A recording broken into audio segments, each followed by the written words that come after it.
पालेर चाहिँ छोड्नु भएन एउटा त्यो मेन समस्या त्यो भयो र किन्दाखेरि पनि तपाईँले सुरुको दिनदेखि अन्तिम दिनसम्म पाल्न सक्नुहुन्छ भने मात्रै जस्तै कराउँछ धेरै 1 वर्षसम्म ऊ चकचक हुन्छ आफ्नो बच्चा जस्तै मान्छे जस्तै हो त्यो सहन सक्नुहुन्छ भुत्ला झर्छ धेरै त्यो सहन सक्नुहुन्छ बिरामी चाहिँ औषधि उपचार गर्न सक्नुहुन्छ 2 टाइम मजाले खान सक्नुहुन्छ खुवाउनु सक्नुहुन्छ भने किनेर ल्याउनु पाल्नु नभए नपाल्नु एउटा कोठामा बसेर चाहिँ कुकुर पाल्नुहुन्छ क्या घरबेटीले किच गरेर क्षेत्रमा चाहिँ अलिकति हुन त गाउँमा पनि छ सुरक्षाको लागि कुकुर पाल्ने चलन छ अनि बजारमा चाहिँ अझ एउटा भनौँ न ट्रेन जस्तो एउटा देखावटी टाइप अनि एउटा युज एन्ड थ्रोको लागि एउटा कस्मेटिक आइटम बनाएको छ एउटा राम्रो हुँदाखेरि पाल्ने होइन बच्चाहरू बुढो भएपछि हिँड्न नसकेपछि होइन प्यारालाइज जस्तो भएपछि छोडिदिने रोडमा लगेर हजुर बिरामी भएपछि लुता आयो त्यो एउटा समस्या भयो अनि अर्को भनेको चाहिँ अब सडकमा चाहिँ धेरै भयो यत्र तत्र होइन त्यसको व्यवस्थापन हुनु पऱ्यो होइन बन्ध्याकरण गरेर हुन्छ कि कसरी हुन्छ यो दुईटा समस्या के समस्याहरू यस्ता के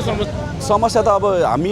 मेन भने पालेर चाहिँ छोड्नु भएन एउटा त्यो मेन समस्या त्यो भयो र किन्दाखेरि पनि तपाईँले सुरुको दिनदेखि अन्तिम दिनसम्म पाल्न सक्नुहुन्छ भने मात्रै जस्तै कराउँछ धेरै 1 वर्षसम्म ऊ चकचक हुन्छ आफ्नो बच्चा जस्तै मान्छे जस्तै हो त्यो सहन सक्नुहुन्छ भुत्ला झर्छ धेरै त्यो सहन सक्नुहुन्छ बिरामी चाहिँ औषधि उपचार गर्न सक्नुहुन्छ 2 टाइम मजाले खान सक्नुहुन्छ खुवाउनु सक्नुहुन्छ भने किनेर ल्याउनु पाल्नु नभए नपाल्नु एउटा कोठामा बसेर चाहिँ कुकुर पाल्नुहुन्छ क्या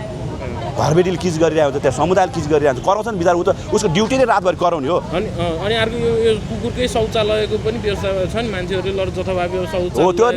पनि पाइँदैन यस्तो हो तर यस्तो हुन्छ हजुरको कस्तो हुन्छ भने त्यो एउटा सानैदेखि एउटा ट्रेन हुन्छ क्या जस्तै हामीले पालेका डग्सहरू तपाईँ एउटा निश्चित एरियामा गएर दिशा गर्छ क्या सडकमा बसेका कुकुरहरूले पनि है बरु सडकमा बसेको घरमा पालेका कस्तो हुन्छ नि हजुरले एउटा जहाँ ट्रेन गरायो त्यही गर्छ कि उसले टोइलेटमा गराउनु बानी गर्नु टोइलेटमै गर्छ हेर्नुहोस् मेरो घरको टोइलेटमै गर्छ माथि कि छतमा जान्छ दायाँ बायाँ कहीँ जाँदैन त्यस्तो ट्रेन गराउनु सक्नु पऱ्यो कि ल्यायो हजुरको रहरको खुसीले छोराको रहरको लागि भनेर ल्याउने बच्चाको रहरको लागि ल्याउनु भने छोराछोरी विदेश जाने अनि पछि लगेर सडकमा लगेर छोडिदिनु जङ्गलमा लगेर छोड्नु त्यो कामहरू तीव्र भइरहेको छ धेरै समस्या त्यो पाइँदैन त्यो त फोहोर अब पहिला पो अब के गरेँ पहिलाको कुराहरू नसम्झौँ अब आउने दिनहरूलाई हामी अब साँच्चै नै राम्रो गर्ने परिवर्तन गर्ने भने हिँडेपछि हाम्रो सोचहरू पनि परिवर्तन हुनु पऱ्यो भन्ने हाम्रो माग हो हाम्रो सोचाइ हो बुझाइ हो हामीले नेपाल सरकारलाई पनि त्यही आह्वान गरेको छौँ चाँडोभन्दा चाँडो एउटा कडा कानुन बनाइदिनुहोस् यो जनावरको लागि पनि मान्छेको लागि त कानुन डराउँछ तपाईँले मलाई माऱ्यो तपाईँले मलाई जन्मकै त हालिदिनु सक्नुहुन्छ सर आज हेर्नु जनावरले मार्दैन के छ त कानुन छ त केही जसले मनलाग्दी गरेर हिँडेछ हाम्रो ट्रोल बनाइएको छ होइन एउटा निशिष्ट कानुन बनाउनु पर्छ प्राणी सबैको बाँच्ने अधिकार छ त्यसलाई विभिन्न किसिमको धारमा चिरालेर अथवा कसरी त्यसलाई सम्बोधन गर्नुपर्छ कसरी व्यवस्थापन गर्नुपर्छ भने राज्यले हामीले यो भनिराख्दा राज्यलाई घचघचाइराख्दा यो व्यवस्थापन राज्यले गर्नुपर्छ सर अनि तपाईँहरूको यो सामाजिक सञ्जालमा यस्तो ग्रुपहरू अथवा पेजहरू केही छ लस एन्ड फाउन्ड भन्ने छ हाम्रो आफ्नै हाम्रो फन्ड त्यसमा त्यो छ हाम्रो आफ्नै पेजमा पनि लगभग 2.5 लाख फलोवर्स छ हाम्रो त्यसमा Vishwaram Karki page Facebook page छ होइन त्यसमा हाम्रो 2.5 लाख लगभग हुनुहुन्छ त्यहाँ हाम्रो जुनै भिडियोलाई पनि हेरिरहनु भएको छ हामी त्यहाँबाट नि अवेरनेस जनचेतना काम गरिरहेको छौँ हामीले बुझाउने कोसिस गरिरहेको छौँ जनतालाई हामीले बुझ्नु पर्यो यो प्राणीहरूले बुझ्न जानु प्राणीलाई तपाईँहरूले कसैले पनि हेला नगरिदिनु माया गरिदिनु होला एउटा सकिएकोसम्म तपाईँहरूले सम्मान व्यवहार गर्नु होला भन्न चाहन्छ पूजा गरेको व्यक्तिलाई पूजा गरेको जनावरलाई सर हामीले पूजा गर्छौँ क्या मान्छेलाई आज पूजा गरेको थाहा पाउनु भएको छ तपाईँले छैन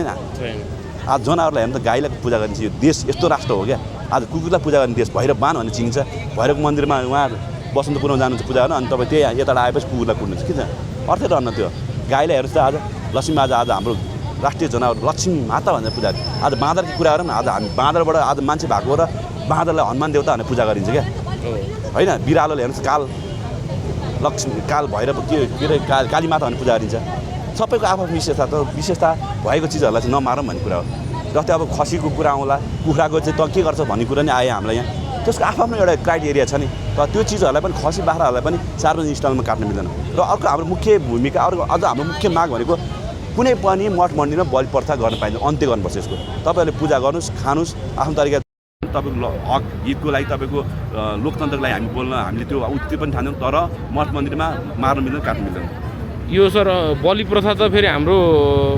अलि पहिलेबाट चलिआएको परम्परा भयो होइन त्यसले एउटा धर्मसँग जोडिएको छ एउटा त्यसले क्राइम पनि जस्तै त्यो बच्चाहरूले देखाखेरि बच्चाले अस्ति हेर्नु तपाईँले एउटा बलि प्रथा गरिराख्दा एउटा मन्दिरमा त्यो आफ्नो भाइले चाहिँ दाइलाई गरेर काटिदियो क्या त्यो देखेर त्यसले कस्तो म्यासेज गएको छ हामी त एउटा म्यासेज र एउटा चाहिँ समाजमा एउटा परिवर्तन खोज्न हिँडेका छौँ सर ठिक छ विगतमा के भयो भन्ने कुराहरू तर विगतमा त त्यो विषयमा पनि गम्भीर बहस हुनु जरुरी छ धेरै मान्छे मारेछन् आज त्यो तपाईँले हेर्नु त खसीहरू होइन त्यही देख्ने गरी काटिरहेको हुन्छ क्या